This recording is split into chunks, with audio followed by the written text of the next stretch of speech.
Complaint പറയും. വേണ്ട, ഞാൻ ഇന്ന് തൂങ്ങിക്കാം. സാറിന്റെ പേര് ഞാൻ ഇത് ഉറപ്പാ. എനിക്ക് അത്ര ഇമ്പോർട്ടന്റ്. സത്യം പറഞ്ഞ എനിക്ക് ഈ വീഡിയോ കണ്ടപ്പം ആദ്യം ചിരിയാണ് വന്നത്. എനിക്ക് എന്നെ തന്നെ ഓർമ്മ വന്നത്. ബൈക്കിന് ലൈസൻസ് പിന്നെ എനിക്ക് ഓൾറെഡി ഉണ്ടായിരുന്നു. കാരണം എനിക്കും 2-3 അറ്റംപ്റ്റ് ഫെയിലായതാണ്. അന്ന് എനിക്കും MVD ദേഷ്യമൊക്കെ ഉണ്ടായിരുന്നു. പിന്നെ ആത്മഹത്യ ഒന്നിനൊരു പരിഹാരമല്ലല്ലോ. നമ്മൾ ശ്രമിക്കുക, അതിലാണ് കാര്യം. കിട്ടുന്നതും കിട്ടാത്തതൊക്കെ സെക്കൻഡ്. പിന്നെ ടൈം ഉണ്ടല്ലോ, കിട്ടുമായിരിക്കും. നമ്മുടെ നാട്ടിൽ സത്യം പറഞ്ഞാൽ ലൈസൻസ് പ്രൊസീജിയറൊക്കെ കുറച്ചും കൂടി സിമ്പിളാണ്.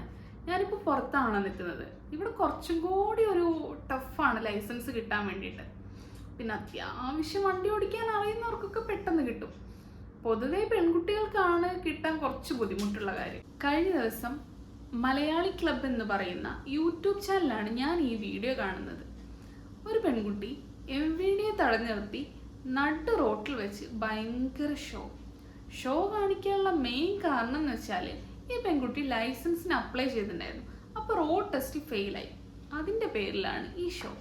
അപ്പം ഞാനൊക്കെ എന്ത് ചെയ്യണമെന്ന് ഞാൻ ആലോചിക്കുന്നത്. എന്തായാലും ആ വീഡിയോ നമുക്കൊന്ന് കാണാം. വേണ്ട, ഞാൻ ഇന്ന് തൂങ്ങിക്കാം. സാറിന്റെ പേര് ഞാൻ ഇത് ഉറപ്പാ. എനിക്ക് അത്ര ഇമ്പോർട്ടന്റ് ആയിരുന്നു ആ കോൺട്രാക്ട്. സാറ് ഞാൻ റോഡ് ഓടിച്ചില്ലോ ഇല്ലെന്ന് പറ. അവസരം ഉണ്ടെന്ന് ഞാൻ പറഞ്ഞല്ലോ. ഇനി എവിടെയാ അവസരം? ഒരാഴ്ച കാണു സാറേ. ഞാൻ പറഞ്ഞു എനിക്ക് പോണേ. എനിക്ക് 2 എത്തെടുപ്പിക്കുന്ന എന്തിനാ? റിവേഴ്സിന്റെ കാര്യത്തിൽ ഒരാൾക്ക് ഞാൻ കൊടുക്കാൻ പറ്റുമോ? പിന്നെ സാർ അങ്ങനെയല്ലേ കൊടുക്കും?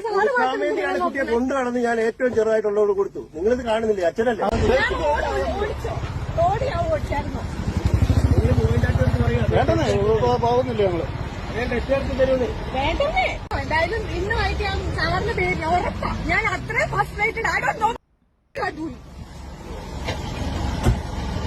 സാറേ അവിടെ പറഞ്ഞോ. എന്നിട്ട് ആ കാര്യമായിട്ട് സീരിയസ് ആയിട്ട് പറഞ്ഞ ജോയിന്റായിട്ട് എടുത്ത് പറയൂ. നിങ്ങൾക്ക് ലോകം അവസാനിക്കല്ലേ? ജോയിന്റായിട്ട് എടുത്ത് പറയൂ.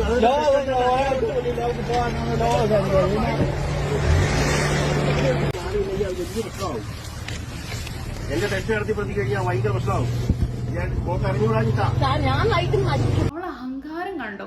ഒരു ഉദ്യോഗസ്ഥനെ തടഞ്ഞു നിർത്തിയിട്ടാണ് ഭീഷണി. പേരെഴുതി വെച്ച് ആത്മഹത്യ ചെയ്യുന്നത്. അവള് മരിച്ച ആർക്കാ നഷ്ടം? അവർക്ക് നഷ്ടപ്പെടാനൊന്നുമില്ല. നഷ്ടം അവക്കാണ്. ഈ കാർ ഓടിക്കാൻ അറിയാണ്ട് റോട്ടിലേക്ക് ഇറങ്ങി ബാക്കിയുള്ളവരെ ഉപദ്രവിക്കുന്നതിലും ഭേദമല്ലേ? സത്യം പറയാലോ, എനിക്ക് കാർ ഓടിക്കാൻ അറിയെങ്കിലും എനിക്ക് കോൺഫിഡൻസ് കുറച്ച് കുറവാണ്. അവളെ കൂടെ അവളെ അച്ഛനുമുണ്ട്. എന്നാൽ അച്ഛനെങ്കിലും പറഞ്ഞു കൊടുക്കണ്ടേ? എന്തോ ആവശ്യത്തിനാണ് പോലും, എന്താവശ്യത്തിനാണെങ്കിലും ഡ്രൈവിംഗ് അറിയാത്തവർക്ക് അവളെ കൂടെ അവളെ അച്ഛനുമുണ്ട്. എന്നാൽ അച്ഛനെങ്കിലും പറഞ്ഞു കൊടുക്കണ്ടേ?